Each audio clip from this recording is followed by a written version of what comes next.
The morning sun rose over Seoul megalopolis like any other day in 2387. Admiral Hyunwoo Kim stood at the observation deck of Earth Defense Command, watching the city wake up below. Millions of people started their daily routines, unaware that this would be the last normal day in human history. Kim was a tall man with gray hair and tired eyes. He had fought in 3 wars across the solar system and thought he had seen everything. At 62 years old, he commanded Earth's entire defense force. Today, he would face something no human had ever encountered before. The first warning came at 0800 hours. Lieutenant Haewon Song rushed into the command center, her face pale with shock. "Sir, we have multiple contacts approaching Earth," she reported, her voice shaking. "They are not human ships." Kim turned from the window. "Show me." The main display screen flickered to life. What Kim saw made his blood run cold. Massive ships emerged from empty space, appearing as if from nowhere. They were unlike anything in human records. The vessels were dark and angular, with strange symbols glowing along their hulls. There were hundreds of them. "How big are those ships?" Kim asked. Song checked her readings. "The largest one is 12 kilometers long, sir. Our biggest battleship is only 2 kilometers. Captain So Young Park entered the command room. She was Kim's best pilot, only 35 but already a legend among fighter crews. Her black hair was pulled back in a tight ponytail, and her eyes showed the calm focus of a veteran warrior. "Admiral, my squadron is ready for launch," Park said. "What are our orders?" Kim studied the screen. The alien fleet had stopped, just outside Earth's orbital defense grid. They were waiting for something. "Hold position, Captain," Kim ordered. "Let's see what they want." He did not have to wait long. The communication system crackled to life with an incoming transmission. The voice that spoke was deep and harsh, speaking perfect English but with an accent no human had ever heard. "Humans of Earth," the voice began. "I am General Kavros of the Veltar Empire. You will listen carefully to my words." The main screen changed to show the speaker. Kim felt his stomach tighten. The creature before them was clearly not human. Kavros stood over 2 meters tall with gray skin and 4 arms. His head was larger than a human's, with black eyes that seemed to look right through the camera. He wore armor that gleamed like liquid metal. "Your species has reached beyond your world," Kavros continued. "This cannot be allowed. The galaxy belongs to the Veltar Empire. All lesser species must submit to our rule." Kim clenched his fists. Around the command center, his staff watched in stunned silence. "We have conquered 17 worlds," the alien general said. Each time, the local species fought briefly, then accepted their fate. They understood that resistance was foolish. They chose to live as our servants rather than die as rebels. The alien paused, letting his words sink in. "You have one choice. Humans. Surrender your military forces. Disable your weapons, accept Veltar rule. Do this and your species will survive. You will serve the Empire, but you will live." Kim stepped forward, his jaw set with determination. "And if we refuse?" he called out. Kavros smiled, showing sharp teeth. "Then you will be destroyed. Every human city will burn. Your colonies will be erased. Your species will become extinct. This is not a negotiation. This is fact." The transmission continued. "I will demonstrate our power so you understand your situation." One of the alien ships moved closer to Earth. A beam of purple energy shot down from its hull, striking the moon's surface. Where the beam hit, a crater 5 kilometers wide appeared in seconds. The weapon had carved through solid rock like it was paper. "That was our lowest power setting," Kavros said. "Our ships carry weapons that can crack planets. Your defenses cannot stop us. Your weapons cannot harm us." Dr. Minho Lee burst into the command center. The scientist was breathing hard, carrying a data pad in his shaking hands. "Admiral, I've been analyzing their energy signatures," Lee said quickly. "The power levels are beyond anything we've ever seen.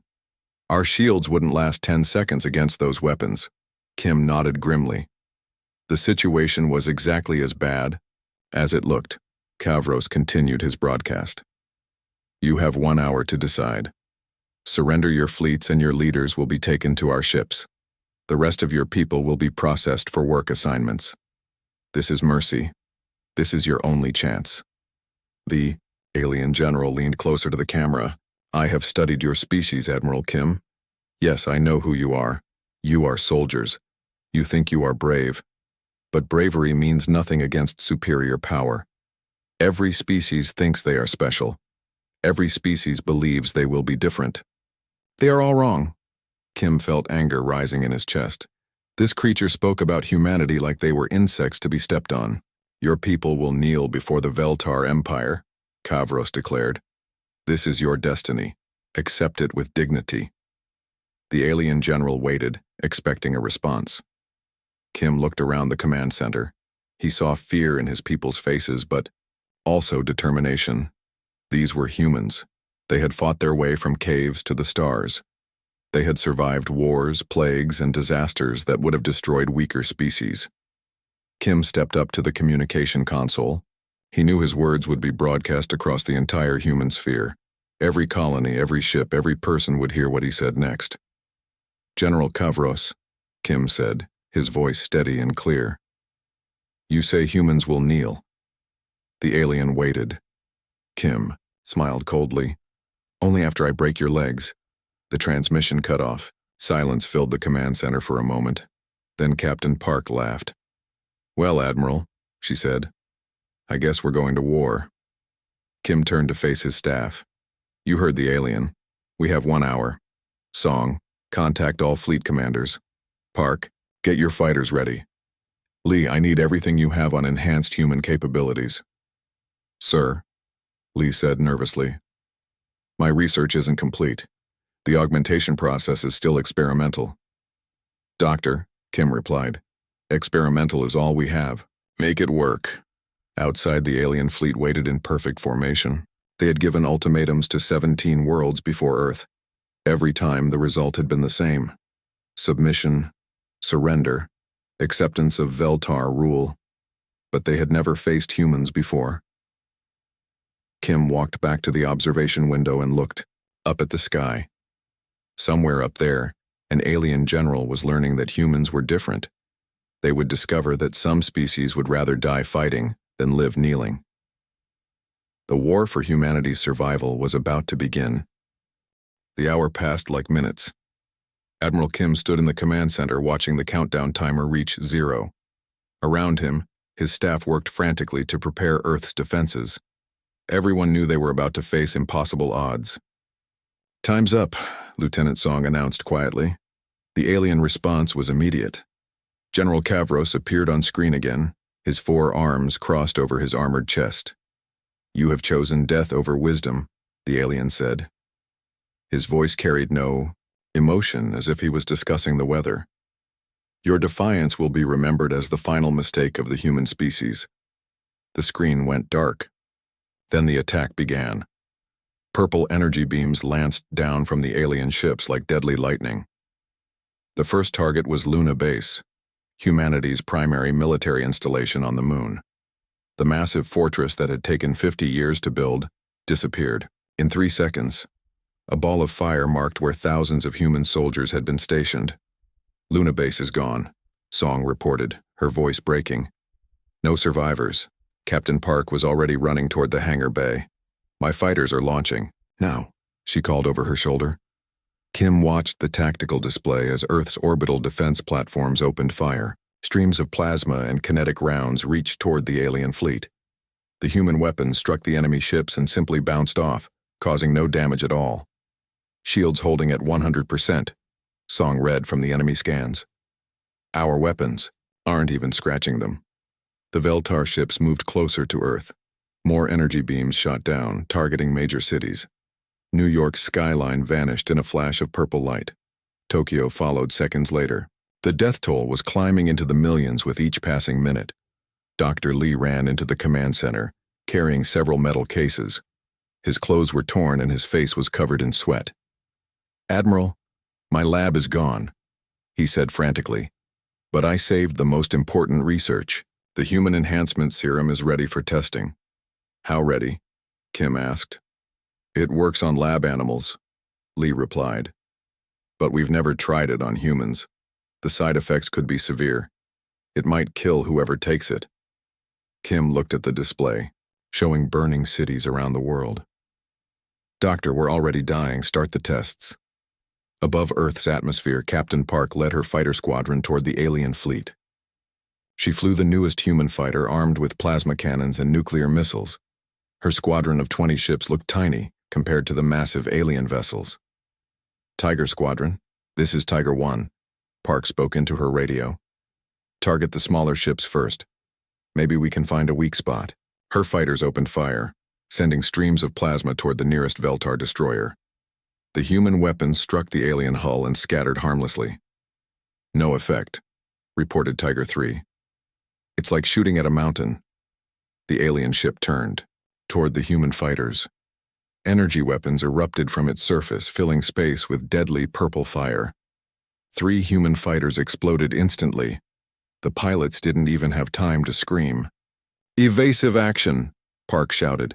Break formation. Her remaining fighters scattered, trying to avoid the alien weapons, but the Veltar gunners were skilled. 2 more human ships died in balls of fire. Park rolled her fighter hard to the right, feeling the heat from an energy beam that missed her by meters. On the ground, the invasion had begun. Alien landing craft descended toward Earth's major cities. These ships were smaller than the battleships, but still dwarfed human vehicles. They settled in city centers and parks, crushing buildings under their weight. Ramps lowered from the landing craft. Veltar soldiers marched out in perfect formation. They were similar to their general, but smaller. Each soldier stood about 2 meters tall with gray skin and 4 arms. They carried energy weapons that looked like curved sticks, but fired deadly plasma bolts. The first human resistance came from local police and military units. In Seoul, Captain Dongmin Yu led a company of Marines against the alien landing zone in the city center. His soldiers carried the best weapons humanity had developed over 4 centuries of warfare. Open fire, Yu commanded. Assault rifles and plasma cannons erupted from human positions. Bullets and energy beams struck the alien soldiers. Some of the shots found their targets and several Veltar warriors fell. But most of the human weapons bounced harmlessly off alien armor. The Veltar response was devastating. Their plasma weapons cut through human cover like paper. Concrete walls melted, steel barriers turned to liquid metal.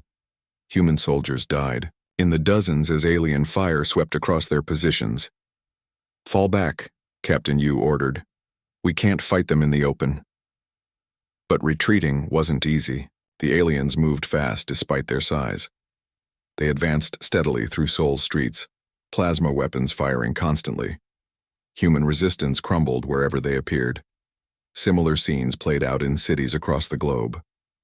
In London, Major Jae-sung Kim led a desperate defense of Parliament. His soldiers fought from building to building, but the alien weapons made every hiding place a death trap. In Sydney, Colonel Sun-woo Park tried to organize an evacuation of civilians, but the Veltar ships controlled the skies, shooting down any aircraft that tried to escape. Back in the command center, Admiral Kim watched his world burn. Reports came in from every continent. The Veltar were unstoppable. Their technology was centuries ahead of anything humans had developed. Sir, we're getting reports from the resistance groups, Lieutenant Song said. Most organized military units have been destroyed, but civilian populations are refusing to surrender. Kim nodded grimly. What about our space forces? Captain Park's squadron is down to 6 fighters, Song replied. The orbital platforms are gone. We have maybe 12 ships left in the entire solar system. Dr. Lee approached Kim with a small metal injector in his hand. Admiral, the first batch of enhancement serum is ready, but I need volunteers. The process might kill them. Kim looked around the command center. His staff continued working despite knowing they would probably die soon. These people were the best humanity had to offer. They deserved better than this slaughter. I'll be the first volunteer, Kim said. Sir, you can't, Lee protested. If something goes wrong... Doctor, look. Outside, Kim interrupted. Something has already gone wrong. Either your serum works or we all die anyway. 3 hours after the attack began, The first phase of the invasion was complete. Earth's major cities lay in ruins. Millions of humans were dead. The planet's military forces were destroyed. By any reasonable measure, the war was over. But in hidden bunkers and ruined buildings, human survivors gathered. They had no ships, no heavy weapons, no hope of victory. What they had was anger. And humans with nothing left to lose were the most dangerous creatures in the galaxy. General Kavros had conquered 17 worlds. On every planet, the local species had surrendered after the first demonstration of Veltar power. He was about to learn that humans were different. 3 months had passed since the Veltar invasion began. General Kavros stood in his command chamber aboard the flagship, studying reports that made no sense to him. By all military logic, this war should have been over in days. Commander Naltek, Kavros called to his intelligence officer. "Explain these reports to me again." Naltek was smaller than the general, with pale blue skin instead of gray. His job was to study conquered species and predict their behavior. He had never failed. Before Earth. "Sir, the humans continue to resist despite losing all organized military forces," Naltek reported. "They attack our patrols, sabotage our equipment, and refuse to work in the processing centers." "That makes no sense," Kavros said. "We control their cities. We destroyed their fleets. What do they think they can accomplish?" "I don't know, sir," Naltek admitted. "Their behavior doesn't match any conquered species in our records. Most populations submit after losing 30% of their military strength. The humans have lost 90% and still fight." Kavros turned to look at Earth through the Yama viewport. The blue planet looked peaceful from space, but he knew better. Down there, in every city his forces occupied, humans planned new attacks. On Earth's surface, Sergeant Jin-Soo Choi crouched in the ruins of what used to be downtown Busan. The former Special Forces soldier had been fighting aliens for 3 months without a single day of rest. His uniform was torn and dirty. His face was covered with scars from near misses with Veltar plasma weapons. Behind him, 12 other human fighters waited for his signal. They were all that remained of his original company of 150 soldiers. But Choi had learned something important about fighting the aliens. They were powerful, but they weren't smart. "Remember the plan?" Choi whispered to his team. "The patrol comes through here every day at the same time. They never change their route. We hit them fast and disappear." Private Kyung-ho Nam checked his weapon nervously. "Sergeant, our rifles barely scratch their armor." "That's why we're not shooting at their armor," Choi replied. He pointed to a modified human grenade clipped to his belt. Dr. Lee's people had figured out how to make explosives that worked against Veltar shields. The devices used the aliens' own energy frequencies against them. The ground shook with heavy footsteps. A Veltar patrol rounded the corner, 6 alien soldiers moving in perfect formation. They were confident, barely watching for threats. 3 months of easy victories had made them careless. Choi threw his grenade first. The device landed between 2 aliens and exploded in a flash of blue light. The Veltar shields flickered and died.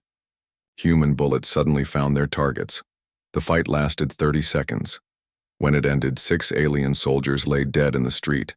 Choi's team had lost 1 man, but they had captured 6 alien weapons and a communication device. "Move out," Choi ordered. "Secondary team will recover the equipment." This scene repeated across the globe. In London, Lieutenant Haiwan Song led a communications network that connected resistance groups worldwide. She worked from an abandoned subway tunnel, using captured alien technology to coordinate attacks. "Busan team reports success," Song spoke into her radio. "6 enemy down, minimal losses." "Confirmed," came the reply from Sydney. "Melbourne team is ready to move on the processing center." Song smiled grimly. The humans were learning. They couldn't match alien technology, but they were adapting. Every captured weapon was studied and copied. Every alien weakness was exploited. The hidden bunkers beneath Seoul, Dr. Lee worked frantically to improve his human enhancement serum. Admiral Kim had survived the first injection, but the improvements were limited. The serum made humans faster and stronger, but not enough to match the aliens directly. "We need a different approach," Lee muttered, studying brain scans of enhanced subjects. Physical improvements aren't enough. He was looking at the brain patterns of Sergeant Choi, who had volunteered for the enhancement program. The results were fascinating. The serum didn't just improve physical abilities. It changed how humans thought under stress. "Admiral," Lee called to Kim, who was planning the next resistance operation, "I think I understand why the enhancement works." Kim looked up from his tactical maps. The serum had changed him. His gray hair had darkened, and his eyes were sharper. But more importantly, his mind worked faster. He could process battlefield information at an incredible rate. "What did you find?" Kim asked. "The serum doesn't just make us stronger," Lee explained. "It enhances our neural pathways. Humans under extreme stress normally experience tunnel vision and reduced thinking ability.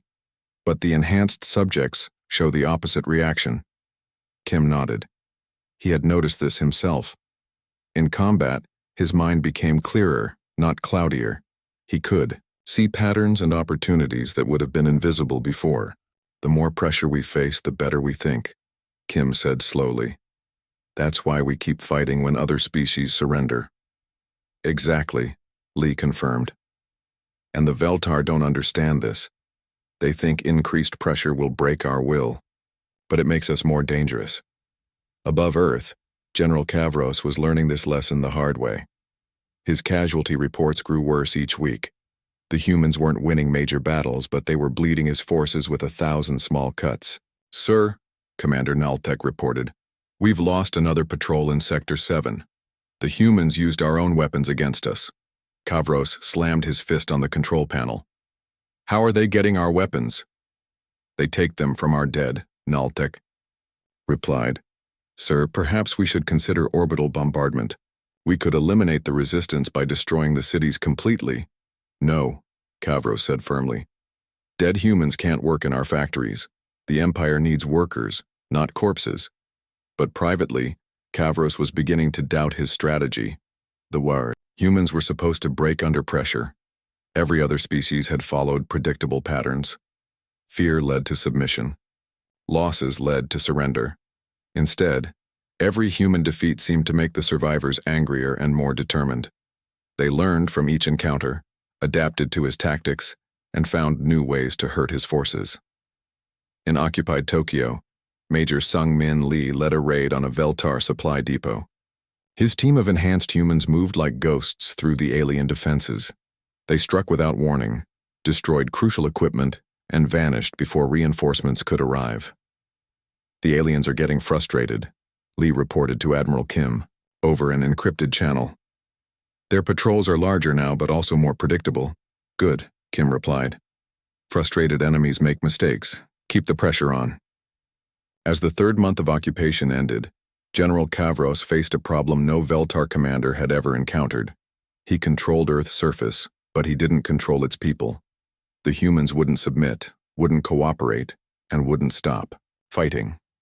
Worse, his own soldiers were beginning to show signs of stress. They had expected a quick victory followed by easy occupation duty. Instead, they faced constant danger from an enemy that refused to accept defeat. Commander Nalthak approached with the daily casualty report. "Sir, we lost 47 soldiers today. The humans are getting better at targeting our weak points." Kavros studied the numbers. In 3 months, he had lost more soldiers than in his previous 10 conquests combined. The humans were teaching him a hard lesson about the difference between defeating an army and conquering a people. "Double the patrols," he ordered. "Show more force." "Sir, that will leave our rear positions understaffed," Naltek warned. "Then request reinforcements from the Empire," Kavros snapped. "These humans will submit. They have to."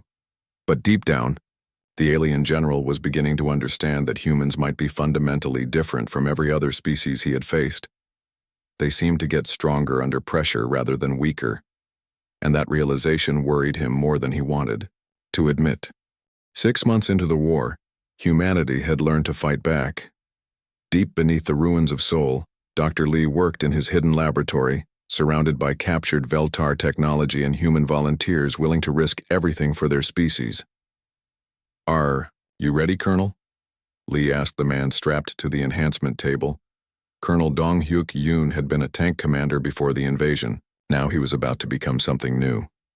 The latest version of Lee's serum combined human enhancement with adapted alien technology. If it worked, Yoon would be the first truly hybrid human-alien soldier. "Do it, Doctor," Yoon said firmly. "My unit died in the first week. If this gives me a chance to avenge them, I'll take any risk." Lee activated the injection system. The enhanced serum flowed into Yoon's bloodstream, carrying microscopic alien technology designed to merge with human cells.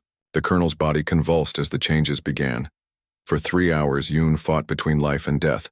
His vital signs fluctuated wildly as alien and human biology tried to find balance. Finally, his heartbeat stabilized.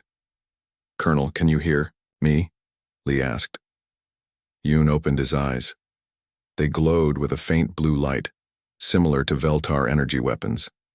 When he sat up, his movements were faster and more precise than any normal human could manage. "I feel different," Yoon said, looking at his hands. His skin had a slight metallic tint and his strength was obviously increased, stronger, faster, and I can see energy patterns I never noticed before. Admiral Kim entered the lab with Captain Park. The enhanced admiral had been coordinating resistance activities across the globe. Park carried data from her latest scouting mission. "Colonel, we need to test your new abilities," Kim said. Captain Park found something interesting. Park activated a holographic display showing a damaged Veltar transport ship. This ship crash-landed outside Mumbai 3 days ago. The aliens abandoned it, probably thinking we couldn't use their technology. "Can we?" Kim asked Lee. "With Colonel Yoon's enhanced abilities, maybe," Lee replied. "The ship's systems respond to Veltar biosignatures. His hybrid nature might fool the computers." 2 days later, Yoon stood before the alien transport with a team of human engineers. The ship was 50 meters long, built for carrying troops and supplies. Its hull was cracked, but the main systems appeared intact. "Here goes nothing," Yoon muttered, placing his hand on the ship's access panel. The panel glowed blue, scanning Yoon's hybrid biosignature. For a moment, nothing happened. Then the ship's entrance ramp slowly lowered with a soft hissing sound. "It worked," whispered Engineer Soo-Jin Kang. She was Lee's best technology specialist, trained in reverse engineering alien equipment. "We're inside a Veltar ship. The interior was designed for beings larger than humans, but the team adapted quickly."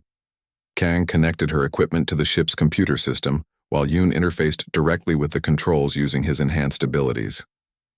"I can read their navigation data," Yoon reported. "This ship came from a supply base on Europa. There are 12 more transport ships stationed there." "Can you fly this thing?"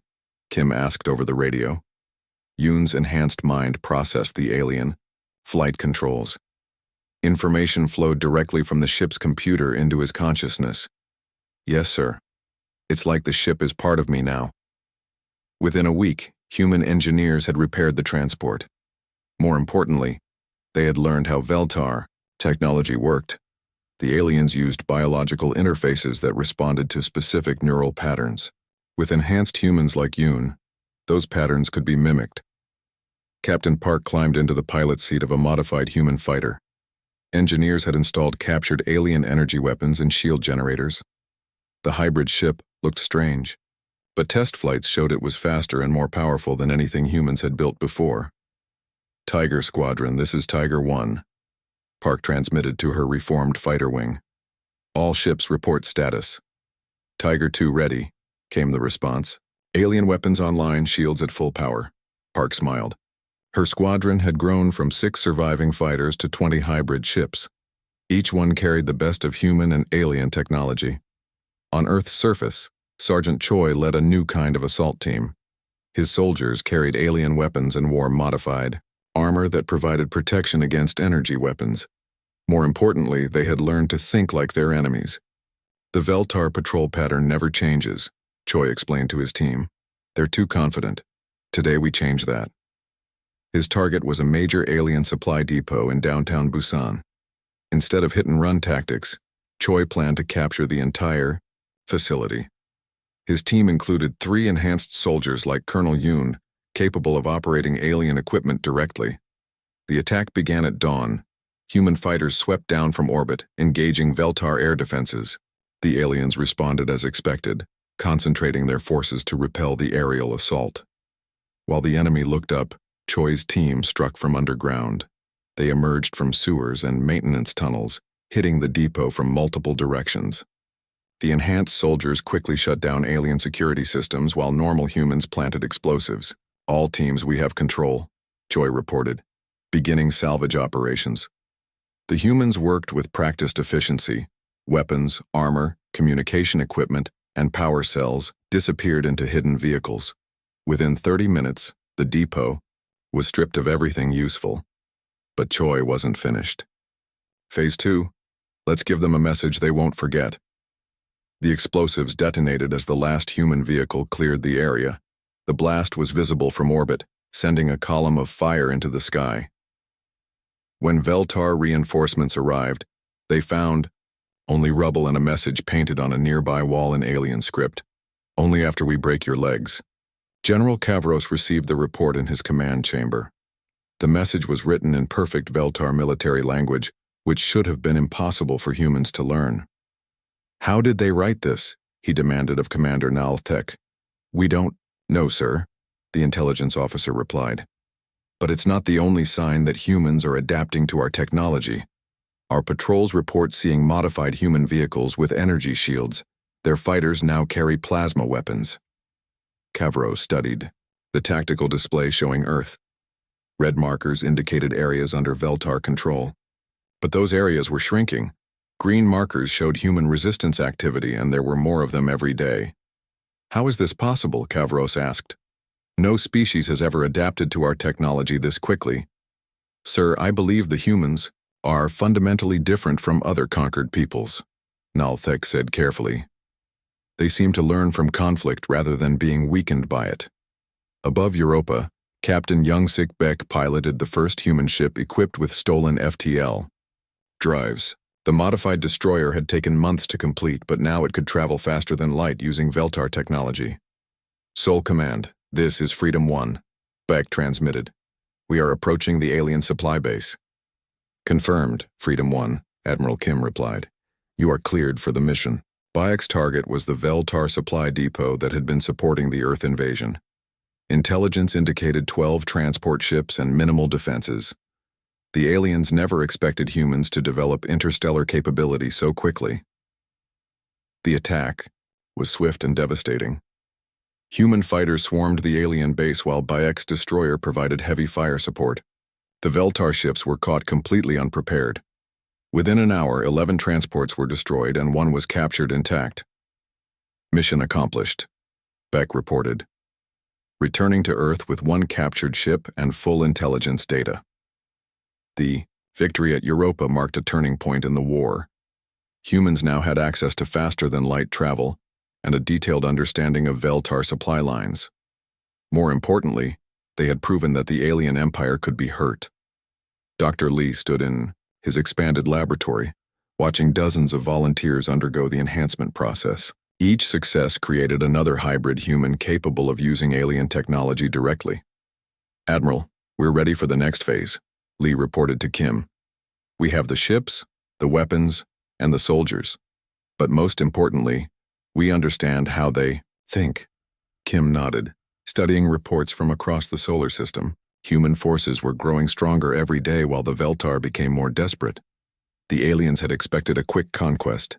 Instead, they were trapped in a grinding war of attrition against an enemy that refused to break.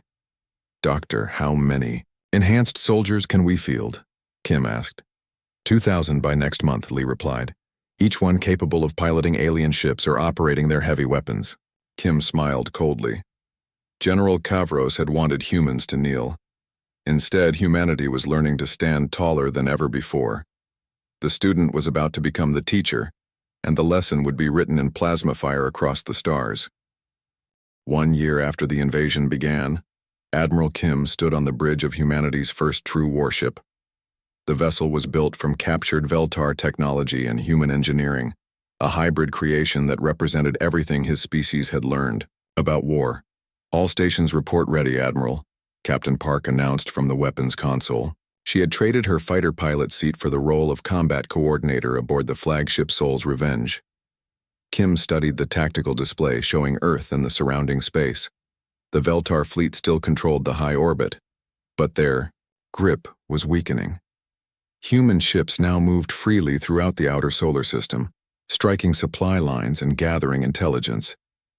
"Status report, Colonel Yoon," Kim ordered. The enhanced officer interfaced directly with the ship's alien computers. His hybrid nature allowed him to process data at superhuman speeds.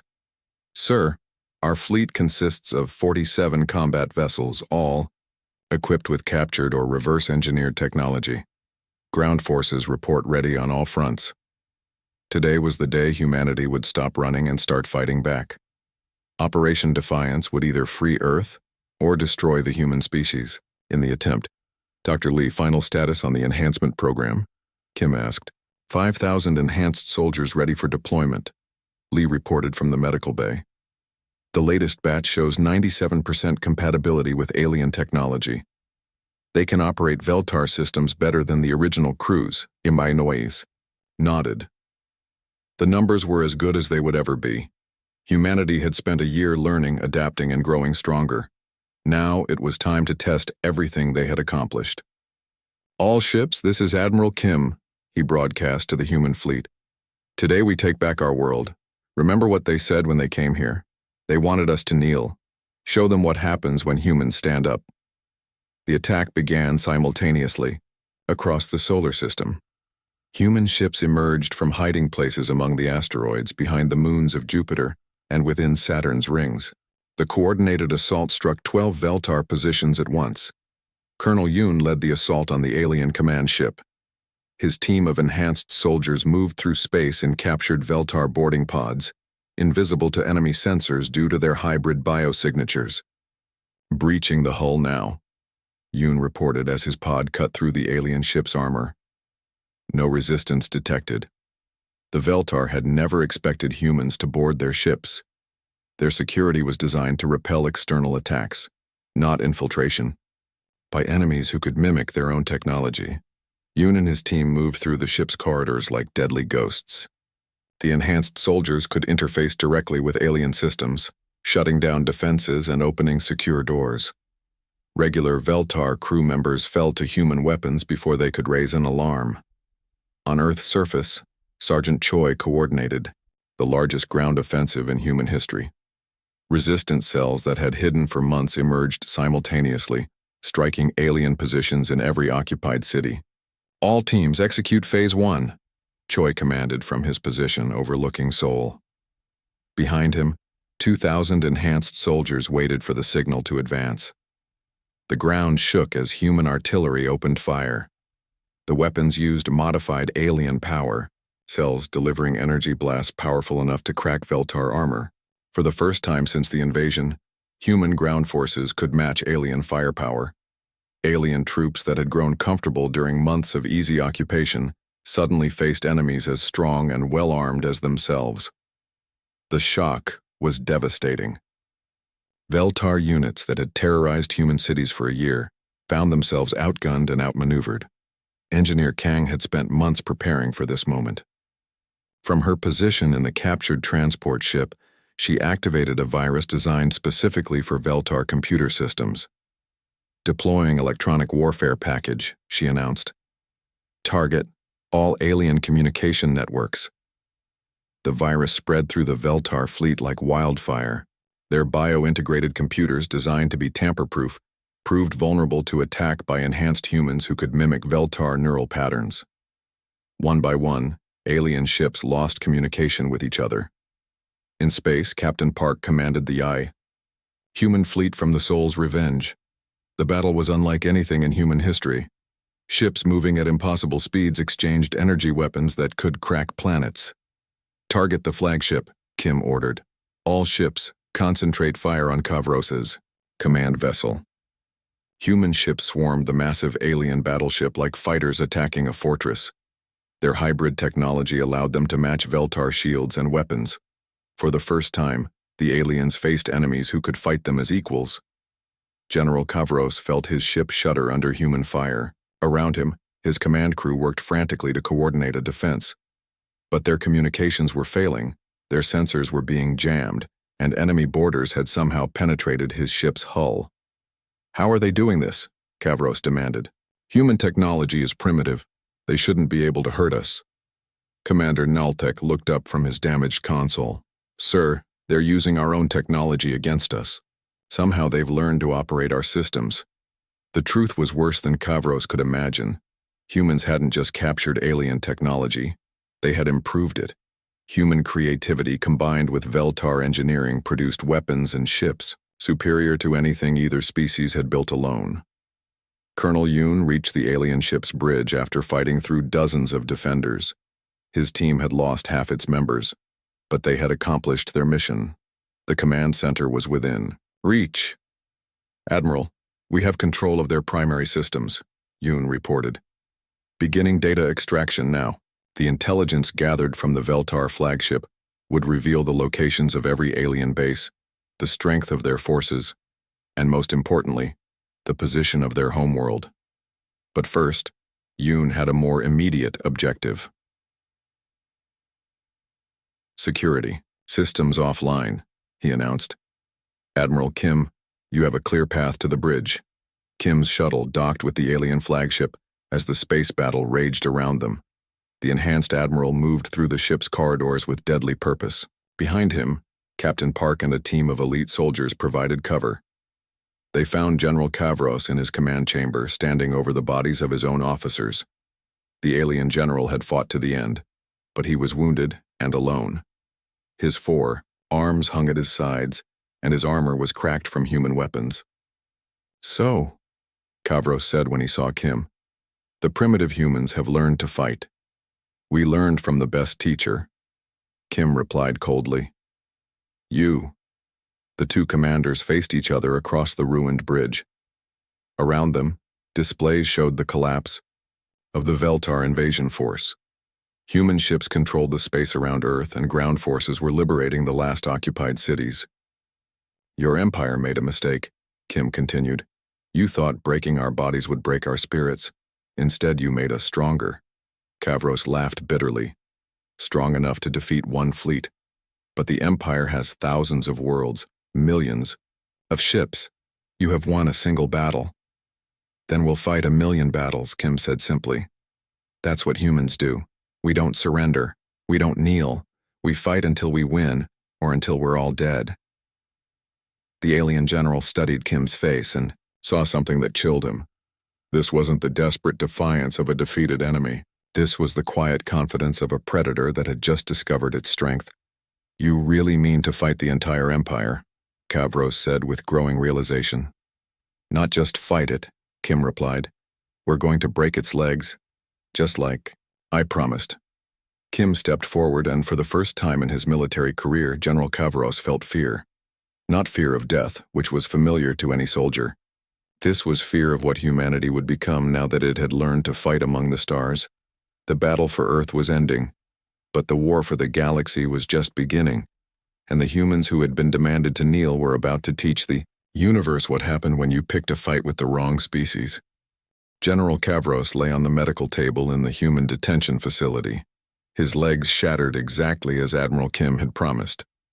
The alien general stared at the ceiling, trying to understand how his perfect conquest had become a complete disaster. "The bones are healing well," Dr. Lee said, checking the general's injuries. "Human medical technology isn't as advanced as yours, but we're learning quickly." Kavros turned his head to look at the human doctor. "Why do you heal me? Your species would be justified in executing me."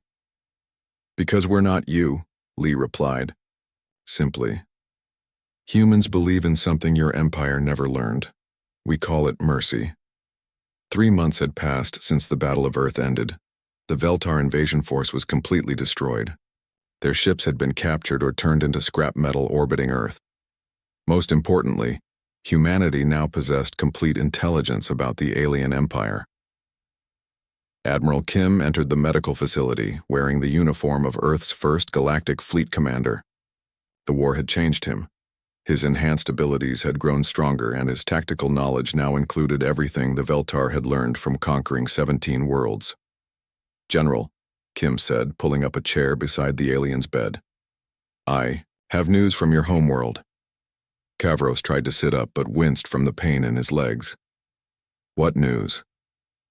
Our scouts reached Veltar Prime yesterday, Kim announced. Your empire is in chaos. Word of your defeat has spread to every conquered world.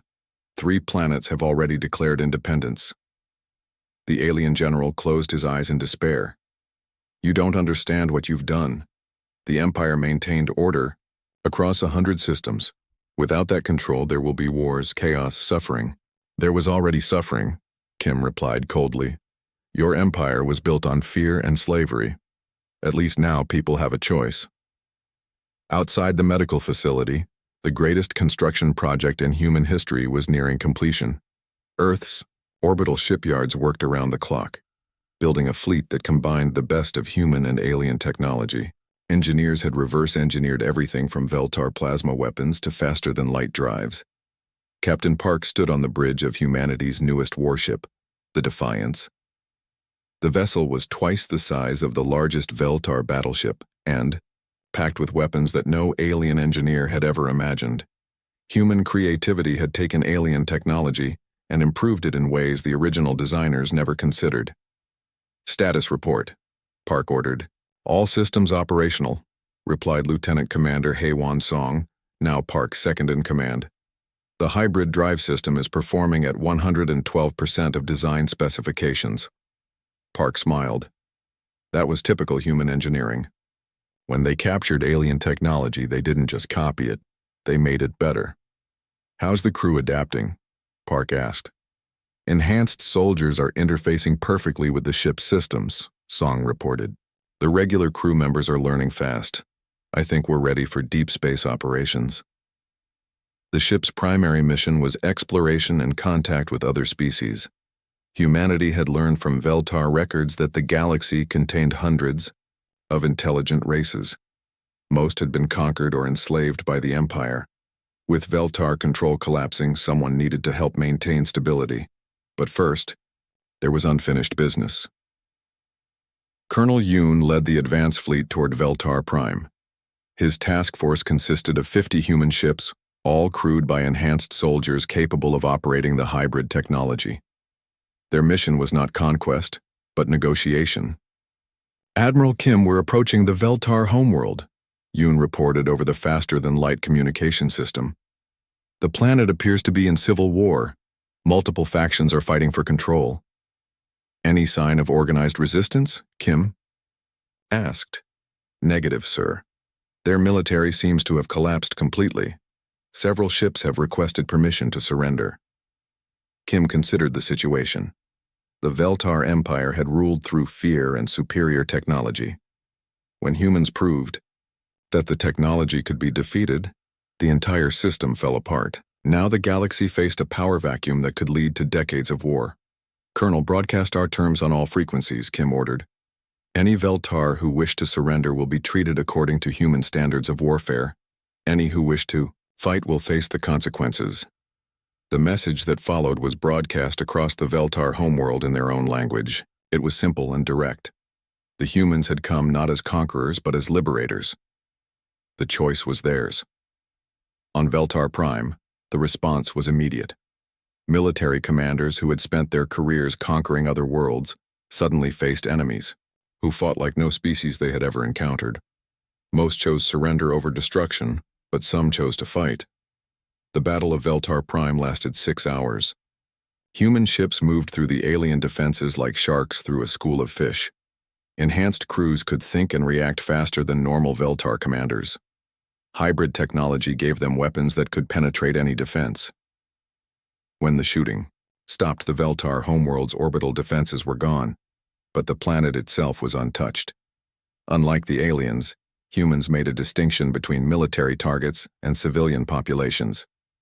Surface forces are surrendering, Yoon reported. The planetary government is requesting negotiations. Granted, Kim replied, but first I have a promise to keep. The human fleet took position around Veltar Prime, but they did not land troops or demand tribute. Instead, Admiral Kim broadcast a message that was heard on every world in the former empire. People of the galaxy, Kim began, 1 year ago, General Kavros told humanity to kneel. Today, I stand on the bridge of a human warship in orbit above his homeworld. His legs are broken just as I promised. The message continued across 100 star systems. But unlike the Veltar Empire, humanity offers choice. We do not demand slaves or tribute. We offer partnership to those who want it, and independence to those who prefer it. To the conquered worlds, you are free. To the Veltar people, you can join us as equals or go your own way. To anyone who thinks humans are easy targets, remember what happened to those who demanded that we kneel. The response was immediate and overwhelming. Planets that had been enslaved for generations declared their independence. Species that had been considered primitive by Veltar standards revealed technologies and abilities that had been suppressed for centuries. But most importantly, dozens of worlds requested alliance with the new human government.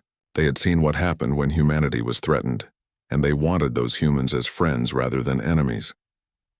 Dr. Lee found himself busier than ever, working with alien scientists to share medical and enhancement technologies. The collaboration produced breakthroughs that neither species could have achieved alone. "Admiral, we've made contact with the Zephyrian Collective," Lee reported during a staff meeting. "They're offering to share their biotechnology in exchange for human engineering expertise." "What about the crystalline hegemony?" Kim asked. "They want protection from the remnants of the Veltar fleet," Captain Park replied. "In exchange, they're offering access to their computer technologies." Kim studied the reports from across the galaxy. In less than 2 years, humanity had gone from a single world under attack to the center of a growing alliance of free species. The key was simple. Humans kept their promises, whether those promises were threats or offers of help. General Kavros slowly healed in his human-built hospital room. He studied reports of the collapsing empire he had once served. Every day brought news of another world joining the human alliance or declaring independence. "I still don't understand," he said to Dr. Lee during one of his medical examinations. "Your species could rule the galaxy now. You have the military power. Why don't you conquer like we did?" Lee smiled. "Because conquest creates enemies. Partnership creates friends. And humans learned long ago that friends are more valuable than slaves." "But what happens when someone challenges you again?" Kavros asked. "What happens when the next empire decides humans are weak because you show mercy?" Lee's smile turned cold. "Then they'll learn the same lesson you did. Humans don't start fights. But we always finish them." 6 months later, Admiral Kim stood on the observation deck of humanity's new capital ship, watching Earth turn slowly below. The planet had been rebuilt and fortified, but more importantly, it had become the center of something new in the galaxy. The human alliance now included 47 species across 200 worlds. Not an empire built on conquest, but a partnership, built on mutual respect and shared defense. The member species contributed their unique abilities while humanity provided military protection and organizational leadership. Captain Park approached with the daily reports. "Admiral, the Veltar delegation has arrived for the formal treaty signing." Kim nodded. The former empire's remnants had finally agreed to join the alliance as equal members. It had taken them time to accept that humans meant what they said about partnership rather than domination. "And General Kavros?" Kim asked. "He's requested permission to address the Alliance Council," Park replied. "He wants to formally apologize for the invasion and offer his services as a military advisor." Kim considered this. The alien general had spent a year studying human nature and had finally understood what made them different. Perhaps it was time to give him a chance to prove he had learned. Granted, Kim decided, but he addresses the council from a wheelchair. "I want everyone to remember,